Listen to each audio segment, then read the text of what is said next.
Well, the first big mistake they make is they don't turn off their cell phone, like I didn't, and I want to apologize for that. Another mistake that they make is oftentimes when they get into a question, and the question either has a market sizing aspect to it, or it has an advantage and disadvantage portion to the case. A lot of times they'll run in and they'll do the market sizing first before they lay out their structure, and this is a major mistake. You always want to lay out your structure first. Remember, the most important thing that they're looking at is how do you think? What goes through your mind and in what order? So you would always lay out your structure first, and then you would do the market sizing, or you would lay out your structure first, then you do the advantages and disadvantages.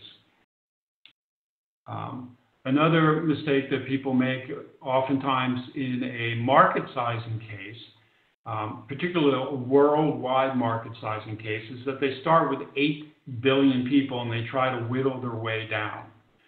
Okay, if you ever get a worldwide market sizing case, the best way to approach it is to pick one country.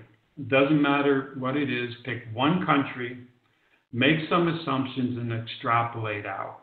That way you can work with like a little subset that is much more manageable than starting with 8 billion people. The third mistake they make is that they hear the case and they kind of rush in to start writing out their structure. They don't stop and take a moment and look at the big picture. So a good example of this is I used to give a case about an online toy store, and the online toy store had one warehouse outside of Boston, Massachusetts, and they were thinking about whether or not they should close down the warehouse, right, and have a third party distribute their toys. So that was basically the question. Now, I must have given that question 100 times. Only 2 people said to me after I gave the initial prompt, we're talking about a toy store, right? So they do what? 75% of their business during the last 3 months of the year. So that means for 9 months out of the year, that warehouse is probably sitting 3/4 empty. They either need to shut down that warehouse or bring seasonal balance to that warehouse. And that was great. That was exactly what I was looking for. They stopped. They listened to the prompt, they looked at the big picture, and they made a statement that drove the whole case from there. Most people would just kind of rush in.